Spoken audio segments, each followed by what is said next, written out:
અરે ઓછું નાક પણ અસલી નાક. MDH કાશ્મીરી લાલ મરચાની પાવડર. મુખ્ય માર્ગ પર જ ઘૂંટણસમાં પાણી ભરાતા કામદારો પણ હેરાન. કેમિકલ યુક્ત અને ગટરના પાણીમાંથી પસાર થવા લોકો મજબૂર.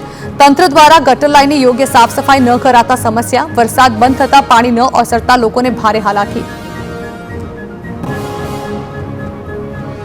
નર્મદા ગરુડેશ્વરના ઝરવાણી ગામમાં લોકો પ્રાથમિક સુવિધાઓથી વંચિત. ગામના દેડકા ફળિયાથી મેળા ફળિયા વચ્ચે વહેતી ખાડી પર પુલની સુવિધા ન હોવાથી ગ્રામજનો જીવના જોખમે અવરજવર કરવા મજબૂર.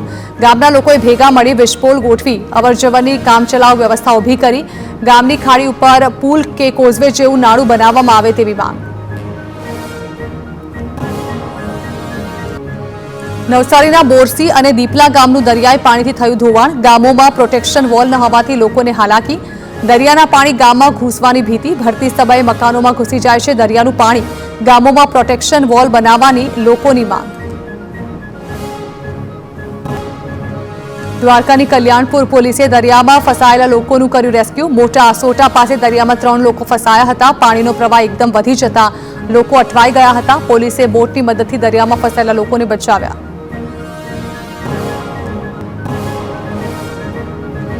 ભરૂચમાં ચકચારી મનરેગા કૌભાંડમાં વધુ 3ની ધરપકડ કરવામાં આવી. જલારામ અને મુરલીધર એજન્સીના પ્રોપરાઇટર અને વચેટિયાની ધરપકડ કરાઈ. પિયુષ ઉકાડી અને જોથા સભાડની ધરપકડ કરાઈ.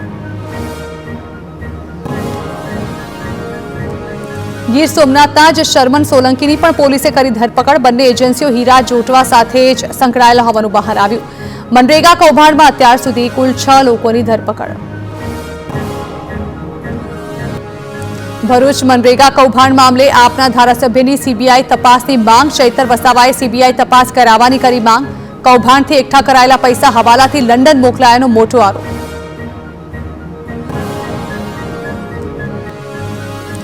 કૌભાંડીઓએ લંડનની કંપનીમાં ખૂબ મોટું રોકાણ કર્યું હોવાનો દાવો કરવામાં આવ્યો. ચૈતર વસાવાએ કહ્યું કે હીરો જોટવાની લંડન નાસી જવાની હતી યોજના.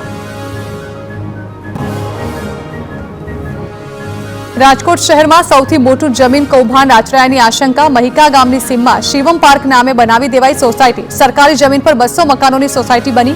10 વર્ષ પહેલા બનેલા મકાનોને લઈને હવે કાર્યવાહી. તાલુકા મામલતદારે મકાનો ખાલી કરવા આપી નોટિસ.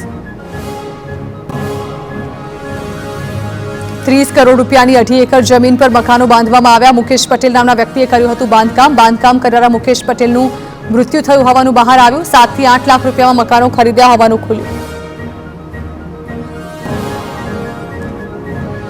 મહેસાણામાં બાગાયતી યોજનામાં ગેરરીતિ આચરાઈ હોવાનો પર્દાફાશ. ખેરાલુના 7 ગામોમાં 77 લાખ રૂપિયાનું કૌભાંડ.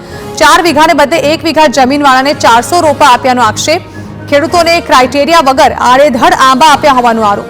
મનરેગા જિલ્લા લોકપાલને સોંપાયેલી તપાસમાં થયો ખુલાસો. તપાસમાં 24 લોકો જવાબદાર હોવાનું સામે આવ્યું. ઉચ્ચ સ્તરીય તપાસ કમિટીનું ગઠન કરી કાર્યવાહી માટે હુકમ કરાયો. 77 લાભાર્થીની એન્ટ્રી પાડી. શિવપ્રિયા રોઝીસ એજન્સીને 77 લાખ ચૂકવાયા.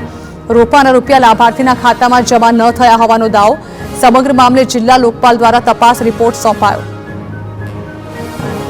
MDH ચણા મસાલા. હવે છોલા હોય કે ચોળા, સફેદ ચણા હોય કે કાળા ચણા, બધું મજેદાર બનશે.